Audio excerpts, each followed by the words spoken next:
Good afternoon, everyone, and welcome to today's webinar. We're very pleased to welcome Sue Farmer of Miradorus Limited, who is here today to deliver this session on communication skills, or perhaps more importantly, the problems faced with miscommunication. Before I hand you over to her, I just wanted to mention a few things. Firstly, for those of you who haven't attended one of our I.O.S.H webinars, I am Ben Pollard and I take care of the technical aspects of these sessions. Any problems, and I will try to assist as best as I can. On your screen, most likely located at the top left-hand side, you'll notice a small bar with some written options on them, which are chat and Q&A. If you have any technical issues and need to message me at any point, please use the chat option. If you have any specific questions for Sue relating to the content of the session, please use the Q&A option and ask your questions here. You can open and minimize these boxes at your own leisure, and should a message be sent out to you, it will flash orange on your screen. So with all that said, I shall now hand you over to Sue and hope you all enjoy the session. Thank you very much for that, Ben. Nice introduction there. Sue Farmer, I work for Miradorus, and I spend most of my life working with all types of organisations, helping them overcome some of the chaos and conflict that happens when we just don't get communication right. And by way of background, I started life as a consultant, primarily working with the IT community, doing some really interesting projects across the UK, probably mainly financial services focused. I pretty soon figured out that actually it wasn't about technology, it wasn't about process re-engineering, it was all about the people. And if we were ever going to deliver successfully, then actually what we really needed to do was get people to communicate effectively. And technology's moved on, but alas, unfortunately, we still encounter human communication issues.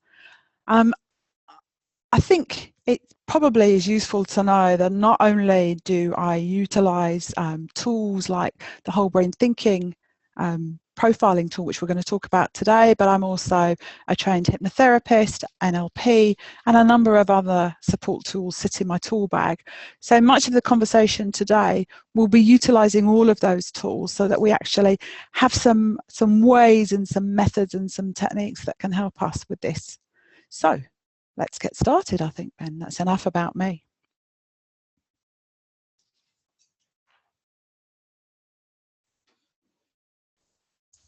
Okay, so we are going to kick off then with a couple of questions. Obviously, we want to try and keep this as interactive as possible, so put your questions through and we can ask them. The first question here that I personally would like to know is, obviously, really, we all communicate all of the time, and it's something we've had plenty of practice with, in fact, since before we even went to school, really. So just why is it such a key topic? That's a really good question. Thanks for that, Ben. Communication is such a key topic because no matter how good we are from a business or a home life perspective, we are still so reliant on communication to get anything done. And of course, yes, we all start communicating at a really young age. So as soon as we are born, we're actually starting to communicate, not necessarily verbally. But us humans, you know, we're very good at understanding communication that's non-verbal as well as verbal.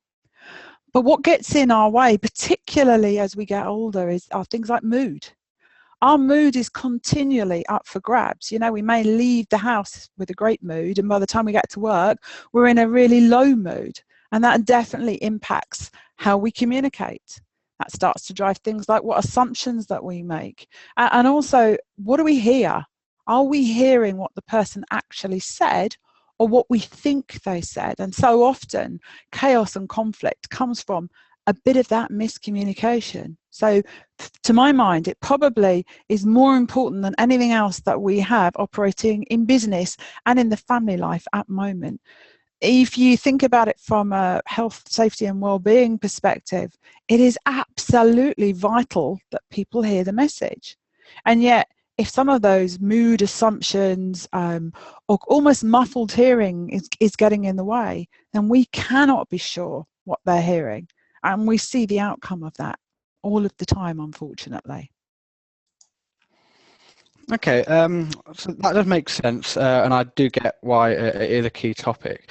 So really, what would you say, what is communication? Well, actually, it's very simple. We really only have three elements to get our head around. The first element is questioning. So that's a key participant of communication. And I'm sure many of you have been on communication and questioning courses over the years, and they'll have come up with all sorts of different types of questioning. But actually there really is only two that we need to think about. One is open questions, and the other one is closed questions. Open questions to find out more, closed questions to confirm the next step. Now, what often happens is that we make a few assumptions, we get tied up in our own thinking. So we ask the first question, but rather than really being present and listening, because we have busy heads and all sorts of other things going on in our life, we start to think about the second question while the person has just begun to answer the first question. And because of the way assumptions work, we'll hear the first 2 or 3 words and then we make the rest of it up. And the focus is very much on, so what am I going to ask next? And it's where the miscommunication comes in, because I didn't really listen. So we've got the open and closed questions, and we know that because of assumptions, we move from very much open questions to closed questions very quickly. Or we do that wonderful thing and we ask somebody, so do you understand the new policy that we've just implemented? And then we leave it for about 10 seconds and it's almost as though the silence is too scary and we start to answer it ourselves. Well, I'm sure you do understand it, but if you'd like to know more, then we could either talk about this or we could talk about that. And so we hone it down, so we just shut people out. And certain types of people, because we're all very different, will just disengage at that point. Others will feel very vulnerable and attempt to come in but just be pushed out. So that whole questioning thing, we really need to come at from a very open perspective. And then we move to listening. How good are we really at listening? So whilst I completely accept that the responsibility to get the message across wholly lies with the person who's communicating, whether they're communicating in writing or whether they're communicating verbally, we really do need to make sure that we're actively listening, not thinking about something else. You know, the brain doesn't really multitask. That's just one of those fables that we learn to accept and run with. It doesn't multitask, and so therefore it dips in and out and we end up with black holes, or rather we end up with assumptions. So what we thought we heard may not be what we really heard. And so we really need to check that we're present and we are listening, and that those assumptions and those preconceived ideas are just not getting in our way at that point in time. Plenty of time after the conversation to reflect on that. And then the only other element that we have from a communication point of view when we've dealt with questioning and listening is informing. And again, with informing, we need to make sure that the person is understanding. So we need to come back to our questioning skills and check in with them and make sure they really did understand what we were trying to communicate to them, and then listen very carefully to their answer. So that means we need to take into consideration, is this a good time to communicate with you? Do you have time to stop and listen to me? Or are you really tied up with something urgent at the moment, in which case you're probably not going to hear me? Am I using the correct medium? For some people, written word is really effective.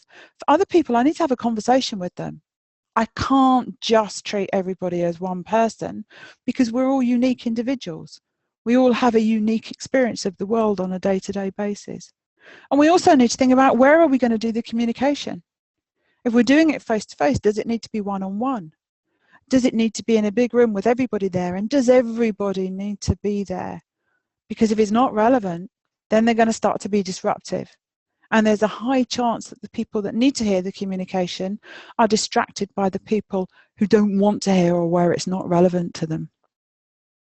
So just recapping slightly, we really have responsibility for message clarity. And we also have responsibility for clear listening. And most importantly of all, we need to learn to stay present. And that's a bit of a skill that we need to practice. And why is that so important? Well, we need to just step back a little bit and have a look at how the brain really works. We know that we have a conscious and a subconscious mind. And it's the conscious mind that all too often gets in our way, driven from a point of innocence because the intention is really positive. Well, I'm going to assume that the intention is really positive. But we really need to understand that our conscious mind at any one point in time will hold somewhere between 5 and 9 thoughts, 5 and 9 assumptions, 5 and 9 points of view. While our subconscious mind, which is where the wisdom is and where we really need to be open to listen to things, will hold somewhere between 60 and 90,000 thoughts in a day.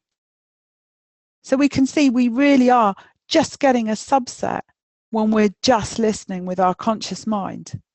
And why does the conscious mind get in our way? Well, when we present a new idea or when we come up with some information that perhaps I as an individual don't agree with, I'm going to take it away and have a chat with myself. That in-head chatterbox that we all have. And by the way, we all do have it. And the reason we have that in-head chatterbox is without it, language doesn't make sense to us. We need it to translate the words and the tone into something that we can understand internally. And so that chatterbox has a big role, but we want to make sure that it doesn't come in too early. So therefore, when somebody presents a new idea and we're being run by our conscious mind, what happens is we have a little chat with ourselves about it. Do I agree with that? Do I think she really knows what she's talking about? The last time I had a conversation with her, this happened or that happened. Or yeah, they're always a good person, so it's really worth listening to this person. In that time that we have that conversation with ourselves, whether it's positive or disruptive, we stop listening. And therefore we start to get some assumptions just about what was being said. And we get on the road to miscommunication, chaos, or even conflict. There's another element in all of this as well. And that is that it's not just about giving me the data. Whether we're asking questions or whether we're providing information, we need to make sure that we go beyond the what. The important thing is that if we just sit at the what, if I just tell you that I want to talk to you later, then I cannot guarantee that the intention associated with my communication is aligned to the effect. Because what I want to get out of the communication may not be what's going on in your head. Now, why is that? The reason behind that is because as human beings, we are all naturally curious. We want to know why. If you want to see me at 5 o'clock today, I want to know why. Now go back to where I started when I was talking about the fact that our mood is always up for grabs. What I mean by that point is if I'm in a high mood and I think you want to see me at 5 o'clock, I'm going to make up the why, and I might make up a positive why.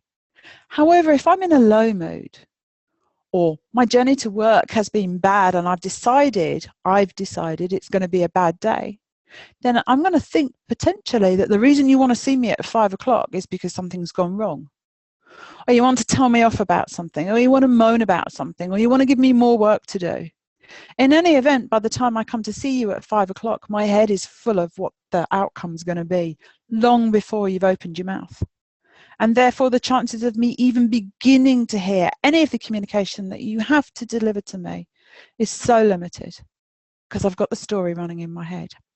So when we're communicating and we want to ensure that intent and effect is aligned, we need to not only say what it is we want to say, but why as well. So we prevent the storytelling. We prevent making up in innocence whatever it is that we're going to talk about later. But it doesn't stop there, because what and why is not enough for curious human beings. The next stage in this is the facts and the feelings. So really, when we're having a communication, and this really only does take another 10, 20 seconds, we need to make sure we've got the what covered. We need to make sure we've got some data or some facts to support the what. For some people, that's really critical. We certainly need to tell people why. Why are we asking them questions? Why are we giving them information? Because otherwise they will make it up. And we also need to take into account their feelings. Some of the information we may be passing on may make people feel really good. They may take away some really positive elements from it. But just imagine for a second that we're talking about an office relocation, for example. It may mean an extra half hour in bed for some people. And for others, it may mean an extra 2-hour journey to work. So we can't just assume that everybody's going to feel great about whatever it is we're talking about. So we need to anticipate that. And we need to give time in communication to not only deliver the what and the facts and the why, but also understand the feelings and allow time for that to be communicated.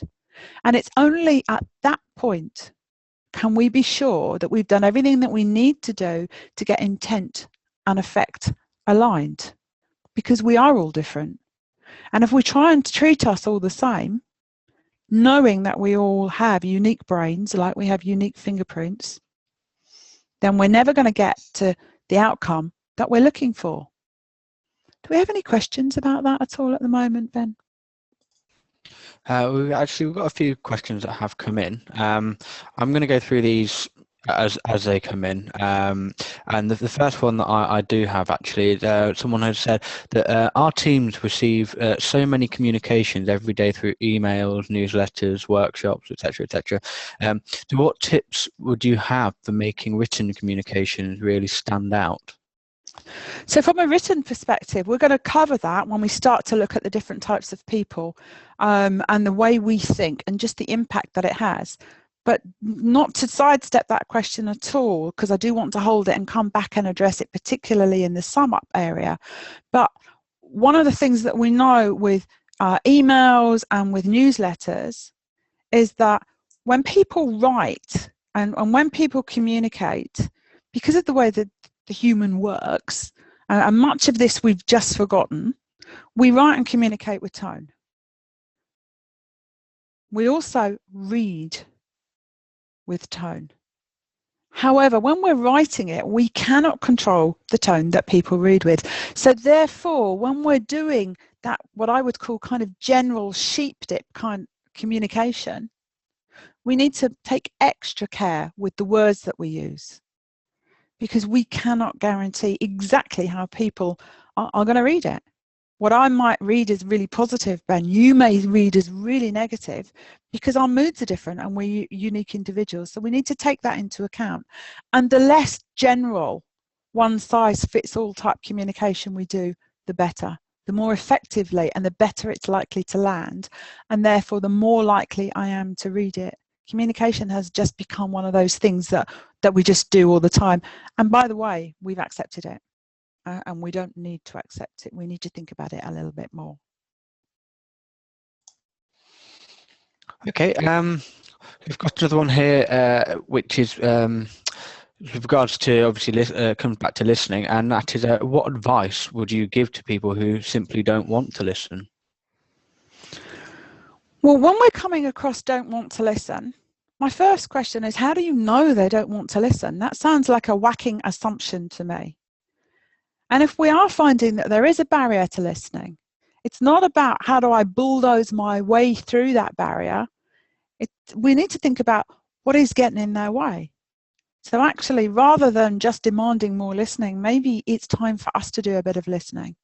Ask a few questions. This doesn't seem to be landing with you too clearly. How can I help you understand this? What's getting in the way here? I'm really curious. It doesn't seem as though you can hear exactly what I'm saying. Help me understand how I can communicate with you more effectively. It's very important that we take that responsibility when we're communicating, which means sometimes we have to stop and listen ourselves. Okay, that's interesting. And when you have a multicultural audience, how would you tailor messages like that? And that's really an interesting question. And for that, what I'd like to do is move to our next slide, because what our next slide talks about actually is whether we're talking multicultural or any kind of diversity, in fact, we need to start from a point of understanding that all of our brains are unique. Like our fingerprints, there are no two brains in the world that are identical. I happen to be blessed with identical twins, and let me assure you, their brains are very different in the way they operate and where their preferences are. And the model that we're looking at here is the Herrmann brain dominance model, which looks for thinking preferences. Now, they don't define us. It doesn't talk about competence or capability, but it does talk about preference. Now, I happen to be right-handed, so therefore, when I've got something to write, I will automatically pick up a pencil with my right hand or a pen with my right hand because it feels comfortable. When we start thinking about thinking preferences in particular, then when people are presented with a question or some information, then the way they hear and the way they take that information in is very largely dominated by their thinking preference because it feels comfortable. Now, it doesn't mean to say they can't do the others, because that's not how it works. Because, of course, you know, we have a whole brain unless we're unfortunate enough to have something medically wrong with our brain, and therefore we have access to all 4 of the quadrants in the brain. But we go to where we're comfortable. And then when we put some pressure on it, we go to where we're most comfortable under pressure. And they all look really different. So rather than being tied up with, well, they're from a different culture or English is not their first language, we need to step beyond some of those lower level elements and come back to the fact that all human beings have unique brains and we all have thinking preferences. We all have dominance in our thinking in the same way as we have dominance in our body. And when we're looking at that dominance, as you can see from the picture in front of you, when we're looking at that left mode, then we're looking at more logical, analytical, measured, data-driven type thinking. Now, those kind of guys, they're looking for accuracy. In fact, there may or may not be, there may or may not be numbers included in this. They have a preference for numbers, and it's going to sit in that left blue mode, that A quadrant mode. And therefore, when we're looking to gain trust, and trust is one of the routes into listening, we need to make sure either we're accurate in the data we provide them, or we tell them that we're not sure, rather than just make it up. Because one of the traits that is very common with someone who has got that logical, analytical preference based in their thinking is that they'll go off and check. And if they go off and check and it's not correct, well then actually, because this quadrant is very driven by efficiency, it's just going to dismiss you and therefore not trust you in the future, and perhaps not even deal with you. Now, when they communicate, it tends to be fairly blunt and direct and to the point. It's not that it's not keen on people or detail, it's just that it doesn't see the purpose of it. If there's purpose, it'll put it in there, but most of the time, it just wants to get from A to B as efficiently as possible, which means they may not consider verbal communication unless they're sure the person they're going to talk to is available at that point in time. And if they're going to use written communication, it is going to be short and to the point. It may not have hi so, because their reasoning behind that was, you know, so you know who you are, the emails come to you, I don't need to address you by name twice. I may not agree with that, but with positive intent, they're looking to communicate with me effectively and efficiently. Whereas if we're looking at that green quadrant, still on the left side of the brain, this is all about compliance, doing what I need to do when I said I was going to do it. So I need to be planned and organized. If I'm going to deliver reliability, then I need lots of detail in order to be sure that I get there. And when we're starting to think about, well, you know, someone from a green quadrant, if we want them to listen, how are we going to build trust with them? Well, then we very much need to make sure that we deliver what we say we're going to do when we said we're going to do it. Time's really important to these guys. Things like grammar and spelling are also really important to these guys. So if we're communicating with them, not only do we need to make sure there is sufficient detail in there so that they understand whatever it is that we're trying to communicate very clearly, no ambiguity, no risk, because that will make them uncomfortable. And why would we want to do that? But we also need to make sure that it's timely and that there is structure around it. Reliability doesn't come from chance. Reliability to these guys comes from the fact that I've planned it and detailed it and ordered it. I understand it, and therefore there is no risk. But again, we could have somebody that's got some red quadrant preference. And in that red quadrant, that's the interpersonal element. And they're not only using written and verbal skills here. They're often very in touch with what we now call intuition. Intuition is one of those words that kind of sprung up because we couldn't find another word for it. We've lost touch with the fact that actually 55% of our communication comes from body language. We just forget about this stuff. We also forget about the fact that tone, as I mentioned earlier, has a key role in communication. 38% of human communication happens on tonality. So that leaves us with 7% for the words. So when someone who has more of an interpersonal feeling-based or more emotional thinking preference, they absolutely want to do face-to-face. And if they're doing any other kind of communication, they're going to want to make sure that they have put enough of the empathetic words in there. So if they're communicating and they can't communicate face-to-face, they're probably going to want to follow with a telephone call if they're forced into a writing form of communication. They want to check in. They want to hear tonality. Where possible, they want to see body language, so they'll often opt for Zoom or Skype or something where there is AV availability for them, because it's very key.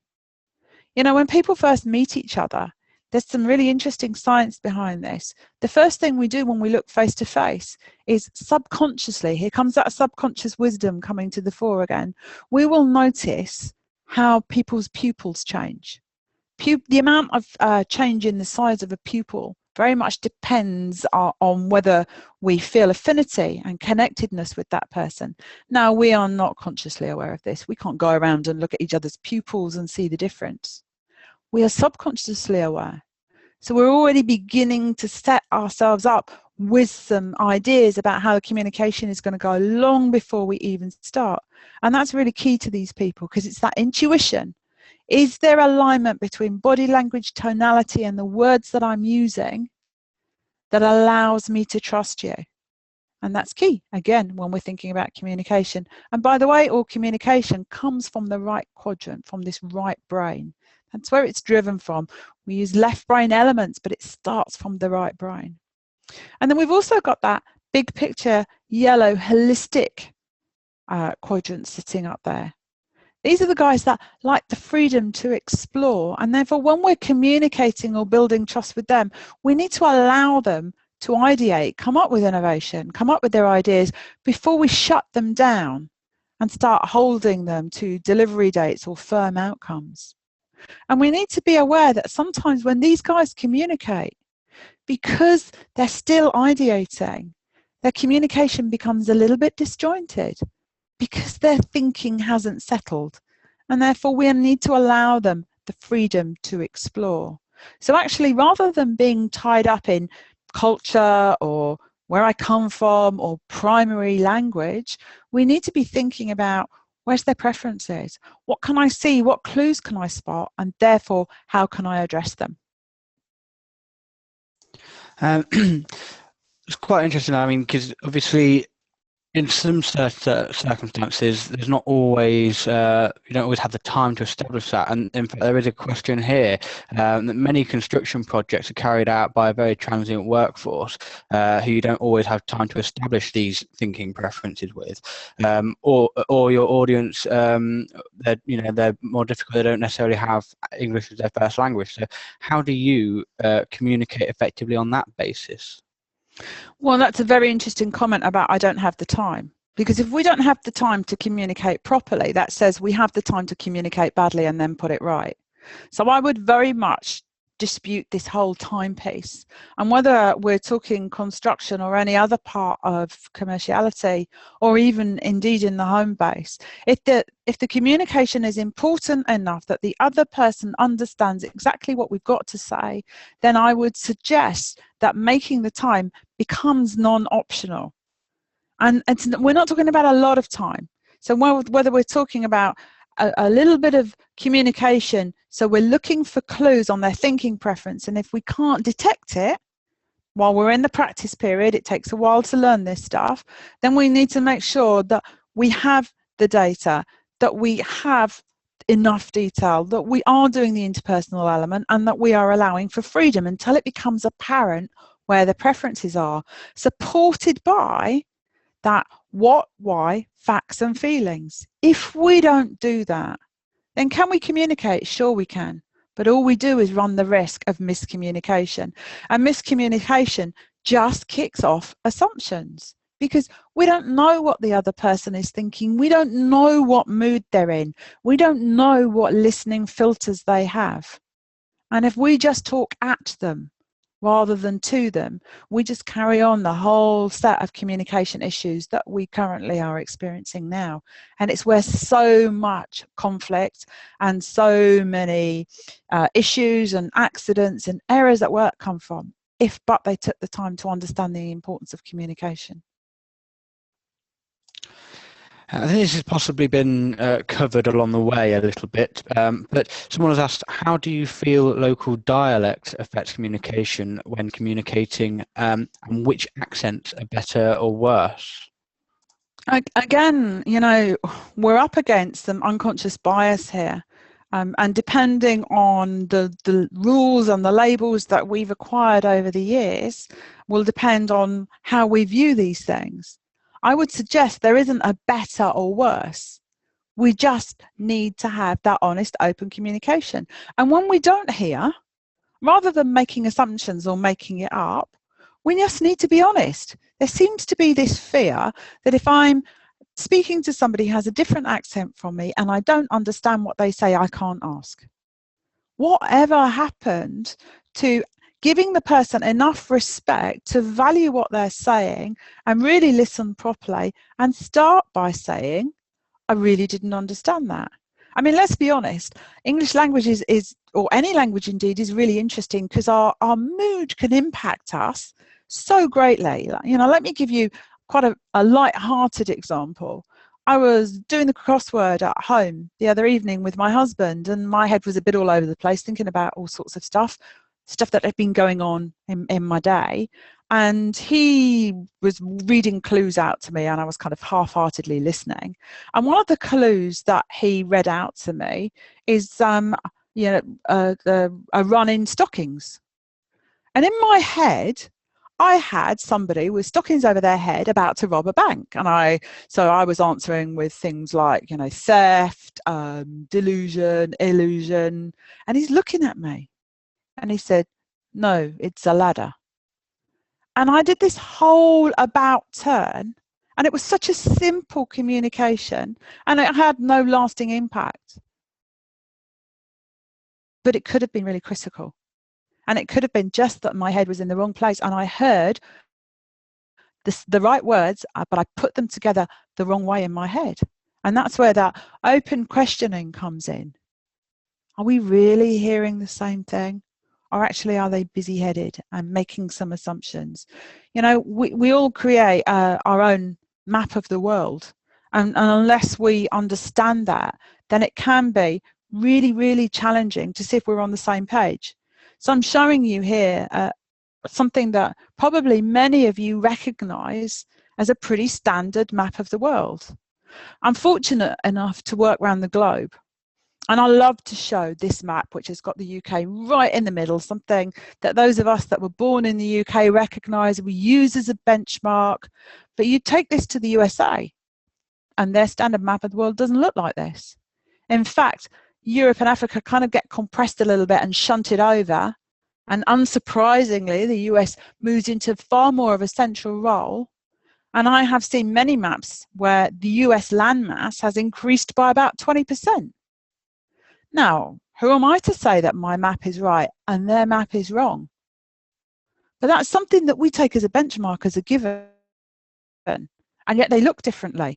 But imagine that I'm talking about my UK map with somebody who sees this map of the world.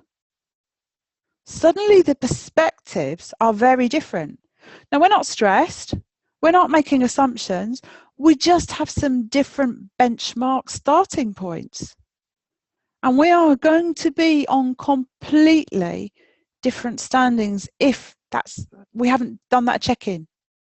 If we're not checking that we see the world from an Australian perspective or a UK perspective. We're not about upside down, inside out, right or wrong here. It's just about valuing that diversity and the difference. Because if we can look at communication from all perspectives, get feedback from all perspectives, then we're far more likely to get our communication right. And we're much less likely to make assumptions. You know, because we rely on assumptions so much. They are so important. And yet sometimes we get them wrong, and it's really, really important that we check on assumptions. Now, the brain has designed itself to shortcut so much of what we do. So those of you who are listening to this webinar that are wearing trousers, I guarantee you led with the same leg this morning that you will lead with tomorrow, that you led with yesterday, because you've got a shortcut in the brain. But those shortcuts can lead to unintentional blindness. And we are not even aware most of the time that we're making assumptions. We're talking from a tried and tested perspective that we believe to be true. The innocence in all of this is that we don't know that we need to question this. And therefore, when we don't question it, we can get ourselves into trouble.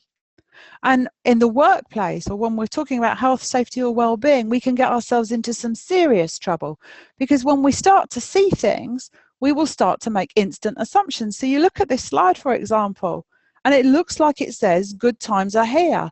But of course, it doesn't say that. It says nonsense.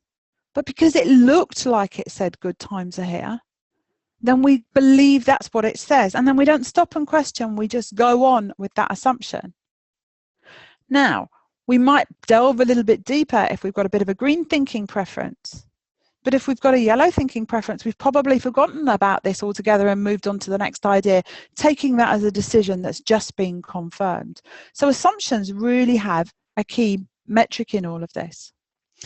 The other element that we need to think about, and we often are unaware of that, is that the whole bane of the human world at the moment, and that's stress. You know, when we think back to when they were discovering the value of vitamin C on ships, for 500 years it was okay, or not okay, expected even, that if you went on a ship there was a high chance you were going to die of scurvy. And some of those early cruises, so people like Magellan, who were off looking around the world, he started his trip, first of all, with something like 236 people, and over 200 of them died from scurvy during that trip. And that was it just was. Now, they'd started using limes on some trips and noticed that it had an impact, but they didn't make the connection between the lime and the scurvy, and we just accepted it. Stress has become a bit like that. But of course, it impacts hugely on communication, because we're busy blaming other people for stress, but we make it up because we really don't get how our brain, our equipment is working in the business environment or the home environment, never mind how other people's are. And we really need to take a step back and say, okay, let's look at what do I know to be true about this matter. So for example, if I was to show you a picture and then ask you to all write down exactly what do you see happening now? What do you think happened just before this? What do you think will happen next? We could have every answer from people being late to work, to the female being under attack from the male, to the female having just robbed the male, and many, many other options alongside those. But of course, what we're doing there is making assumptions. We're making it up. And we tend to find that when stress kicks in, particularly with communication, our ability to hear just goes out of the window. Do we have any other questions that are coming in that we need to address right now, Ben, that you think would be useful? We do have another question that came in a short while ago. Basically, have you seen any organisations who communicate and engage with their employees brilliantly? And if so, can you share what was so brilliant about it? Questions like that are very difficult to answer, as you can imagine, because what I regard as brilliant is very much benchmarked by my map of the world. But the more that people start to understand about themselves, the more that people start to understand about how critical communication is, the less organisations start to sheep dip, give just one size fits all type communication, the more effective the communication. Now, when effective communication happens, when self-awareness happens, when people start to get each other's thinking preferences, they start to understand where may assumptions be made, when they're good at asking open questions, when they're good at listening, then a bit of magic occurs. We end up starting to get trust of everybody because nobody's running their own agenda because they don't need to, because now they're listening to each other and they're trusting each other. What happens is you get high-performing teams. And when high performance comes, you get high performing results. People stop worrying about money. They stop worrying about targets because they almost become just second nature. What drives them is that ability to know how to get the best out of everybody. Now, many organizations only focus on IT or software systems or back office systems, or they focus on process re-engineering or decentralizing or centralizing. I'm old enough to say that I have seen them all cycle through more than once. Without engaging the people, without getting the communication right, it doesn't really make that much difference.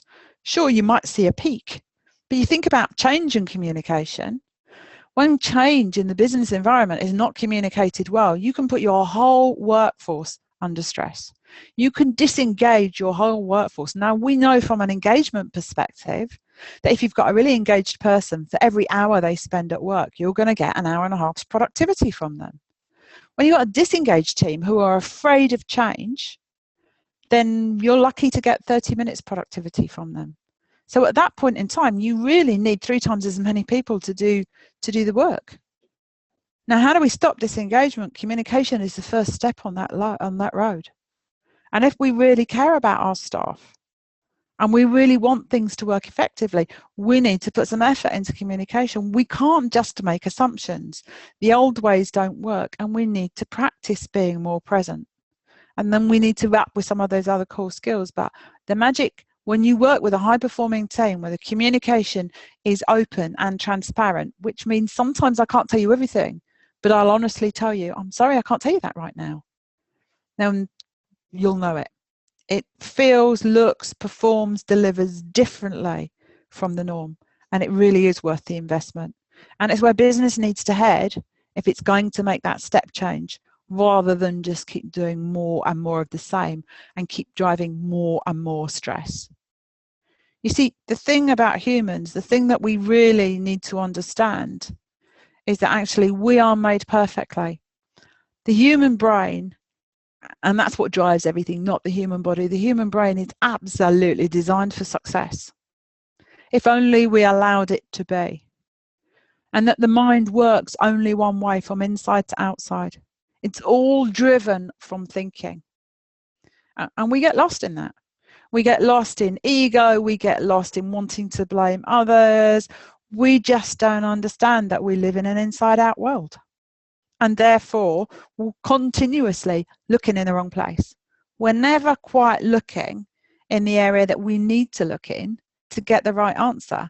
If we then disregard preferences, if we then don't notice whether people are under stress or not, if we then don't notice how people are impacted by change, we know what happens. Accidents go up, disengagement goes up, people do stupid things that they wouldn't normally do. How many times have you had a situation where somebody has just done something that is just so ridiculous, and you think, why did they do that? Very often we got stress behind that. Oh, I needed to get it done really quickly because otherwise my boss, and the story runs in their head, not based on reality, but in that inside out world. And we just need to understand that about people. We need to understand ourselves first, though, because we need to earn the right. If we don't understand ourselves, we don't stand a chance of being able to understand anybody else. And once we start to understand others, then actually we owe it to us and them to take that into account when we're communicating with them. We owe it to us and them to stay present and in the moment and keep that chatterbox in our head to silence where possible, but certainly minimized, and not allowing it to just take over our world so that we tell those stories out. Are there any other questions before we move to what are we going to do about all this then? There's a couple more questions. There's a couple that are more related to written communication, but I think that you wanted to leave that until a bit nearer the end. We've got one more that's relates back to multicultural workforces. Okay. And the question is basically, what is the most effective way to communicate with a multicultural workforce? Should communication be adapted to various national cultures, and in which way? So we need to be very careful when we're communicating with people, regardless of culture, that they understand the message. Otherwise, the communication is really pointless. And I would go back to, when we're thinking about communicating, we need to think about, have we covered the what, why, and the facts and the feelings? Because otherwise, the positive intention, I'm going to assume, that was coming from the communication is not necessarily going to align. And when we start ourselves, aiming for trouble right from the very beginning. So we need to make sure that when we're looking at our communication, we've got our what, why, facts and feelings. And that when we're doing communication, we're not communicating from our preference, which is what tends to happen. I hold my pen in my right hand. I prefer to think in this way, and therefore I'm going to communicate in that way, assuming that that works for everybody else. But as you saw from my very different maps of the world, it's not about me. Communication is not all about me, the communicator. I have to pay attention to my audience. I have to make sure that I have got enough facts there, that I have got enough detail there, that I have enough engagement with the people in the room, where engagement and empathy is really important, and that I have some freedom. Otherwise, I'm going to disengage part of the room. And when we look across the world, we know that roughly, regardless of culture, regardless of those old stereotypes, we split about 25% in each quadrant. So therefore, if we don't take that into account, we risk alienating 25, 50, 75% of our audiences. And if we're only communicating in our preferred style, whether that be verbal or written, and we're only communicating when it suits us rather than the recipients, and if we're only communicating the what, not the why, not the facts and the feelings, then why on earth would we be surprised when the communication doesn't work or people start to get disengaged? And when we have that process in train, then people stop reading us or they stop listening to us. But you know what? It's pretty tough to tell sometimes. Because when we're about 4 or 5, we learn a face that I like to call the look to listen face. The one that when someone in command, so parent or teacher or club leader, shouts at you and uses that kind of raised up body language, we listen and we give them full eye contact. And very quickly, by the time we're about 5, we learn they don't control our brains. And as long as I give them that very innocent, wide-eyed, look to listen face, and I nod occasionally to look as though I am listening, I can fool the communicator into thinking I'm fully engaged. Why would I be fully engaged if you're speaking to me in the wrong thinking preference? It would be like speaking in Chinese to me when I'm English and I don't understand Chinese at all. And you're just wholly reliant on me getting something from the tone. Why would we do that? So we do need to stop and think about this communication a little bit more, because communication is where it all starts. It's not IT, it's not process, it's communication. It's where it starts and where it ends very often. And ending can be super successful, or it can be really painful, right to the point of conflict and blame. And interestingly enough, when we see egos out to play, when we see people that are coming across as aggressive or super defensive or any of those human traits that perhaps are not quite so attractive, then rather than thinking this is something I need to respond to in type, if we at least understand that all we are seeing is that person is a little bit insecure at that point in time. And coming from that little bit insecure, a little bit stressed, if we then approach it in a way that is going to align to them, we can take that out of the communication. We don't have to go there. What makes us go there normally is that we join them in their stress, because we tell ourselves a story about that ego, that aggression, that defensiveness. We make it up and we just don't check, unfortunately. So it is about, it's not getting tied in culture, it's not getting tied in language. What, why, facts and feelings, and am I communicating with all parts of the brain, all preferences in the brain, or am I just doing it from my preference? Because I don't have to listen to me, but it's the others that I want to listen. Are there any other questions that you think would be good right now? Possibly. I'm just reading another one that has just come in. We have legal duties for consultation on change that affects the workforce. How would you suggest we verify that this critical process is effective? Well, feedback for a start is the easy one. You know, when we're communicating change, particularly where there's legal elements to it, then we need to do that check-in. We need to go back to our questioning and listening and make sure that they really understand it. And rather than just asking those closed questions, it may well be that we ask them to let them tell us their understanding of whatever it is that we're communicating. Now, that may heavy up the front end of the communication process slightly. So it may mean that we have slightly deeper conversations. But we know when we're asking people questions that we've got to the bottom of all the information or all of the concerns they have when they start repeating themselves. It's a bit like walking down the stairs. You know, when you get to the bottom and there's nowhere else to go, you start walking back up again. So when we start asking people questions and we're getting repeated answers, we then know that we've got all of the information out. But also there is a tendency that when we have something that is legally required to be communicated, we get tied up in very blue A type communication, which is where all the facts and the data come from. And we just ignore the rest of it. We may get a little bit of green communication and detail slipping in there. And what are the chances of people that have a red or yellow thinking preference engaging with that and really understanding it? We need to make sure that, of course, we are compliant and that, of course, we are in line with the law. But that does not mean to say that we cannot communicate in a way that's effective for the whole world. We just need to do it in a slightly different way from the way we've always done it. Same old doesn't cut it. And in fact, when we start to look at some of the preferences, if we just look at thinking preferences just for a second, people have expectations. What are they looking for? So in that green quadrant, when we're talking about legal communication, for example, they may well be expecting something in writing that's 3 or 4 pages long.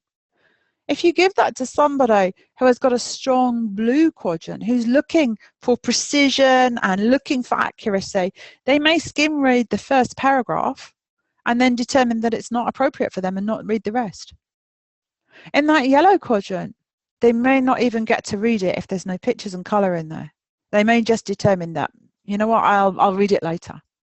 And in that red quadrant, if it feels as though it's something that isn't taking other people into account, where empathy and impact on others is just not evident, then you start mistrust. So I appreciate this stuff has to happen. Of course it does.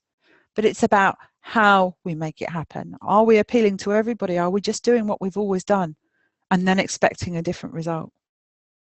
Are there any others? So the remaining questions we've got at the moment are again related back to written communications. Mm-hmm.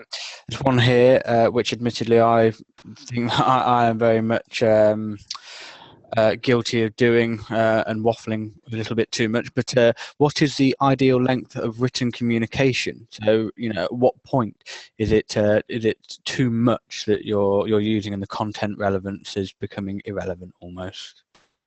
Okay, and what we're hearing there is that, you know, we all have labels and rules, and very often we just get in our own way because we make some kind of assumption rather than checking in. And it might mean that we need to experiment and establish exactly what's going to work. But if we, when we're doing a communication, we make sure that there is enough blue what in there, enough yellow why, enough red who, and enough green how, then we know that we are going to be engaging with all 4 of them. And therein after, communication is two-way. It isn't let me just pour communication at you and hope that it lands, because we're not hopers. And if we are hopers, then we are not in control. We're not in control of anything, never mind health and safety. We're just kind of hoping it'll stick. We need to get into the habit of covering what, why, who, and how. We need to make sure that people understand all of the facts, that we take into account their feelings, and therefore when we are communicating written or verbal, we get used to checking in And that means it has to be okay to feedback. And that means it has to be of an environment where trust is okay and it's okay to make mistakes, because we're not perfect, we're human beings. We can't be perfect. And if we embark on that learning approach from a communication perspective, where we really start to understand the differences, understand that, you know, it's not about right and wrong, it's that we all have a unique brain, and therefore we are all living in a unique bubble. How I see the world is different from anybody else in the world. And when we start to assume or presume that actually what I'm saying you really understand and you're perceiving it in exactly the same way as I'm perceiving it, and that's all I have to do is turn up and do what I always do in the way that is most comfortable for me, the only person I'm kidding is myself. Because when we're talking about communication, not only do we have to think about that, but we really have to understand that we are all different on the inside and on the outside. But regardless of those differences, it really all starts with a thought. And as we begin to close out, I have just got a very close eye on the time here. Could we just close out with another couple of questions, perhaps, Ben? Yeah, of course. One actually relates back to the model on the previous slide. Yeah. When running training with a large group of people, how can we ensure that we engage with all quads of the model? And that's really important. So the whole brain thinking model was originally designed with training in mind to make sure that we had enough engagement with all of the 4 quadrants, because otherwise we end up with people only hearing what they think is relevant to them. And even then, we're not sure if they hear it cleanly. So it is about designing the training in the first instance to make sure that there are enough facts and data there, that there is enough detail there, that there is enough interpersonal, experiential, kinesthetic feeling, experimental type learning, and enough freedom to explore the what if. And if we start to cut out any of that, and we just go for a traditional education, let's get you in the classroom, now let me pour information at you, even though I may allow a few questions, we're never going to get the results we want, because we've just alienated 50% of the audience potentially. You know, it's why we struggle in the education system so much, because the education system in the UK and most of the Western world runs up that green-blue quadrant side. Well, you know what? Kids have thinking preferences too, as well as adults. And therefore, if we want them to learn something that we want them to keep, something that is life critical, we need to make sure we can communicate that learning in a way. We can't teach. We can only hope to get people to understand. Okay, great. I think we'll finish off with one more. We've probably got time for this one. It's more actually a statement, I suppose. But having worked with Koreans for 5 years and other nationalities, understanding culture is critical to communication. To delivery is key. For example, save face. Otherwise, failure is assured. Western approach will not work well. So for sure, we need to understand if there are some local rules, then for sure we need to understand those, and out of respect for the person that we're communicating with, then we need to gather that. But at the same time, whether we're talking about Korean, German, South American, and I routinely work with all of these people, then the whole brain thinking model, where people's preferences are, understanding that it all starts with a thought, making sure that I do the what, why, facts and feelings, is applicable regardless of where people come from. We get so tied up with this culture stuff that we overlook the fact that we're all human beings. And actually, if you take the skin off of all of us, we're all pretty much the same on the inside. And for all of us, regardless of culture, regardless of local customs, it all starts with a thought. And that's really where we need to start. When we're communicating, start with thinking about others and where their preferences may be, so that we land it in a way that engages them and they really hear what we want to say. So, should we just have one last question, Ben? Do we have time for one last question? I'm very now become very green and very time aware. Yeah, we'll just have this last question, which I think is actually a very good closer, and that is simply, what can we do to have the best chance of communicating effectively? Take the time to think about the people that you're communicating with.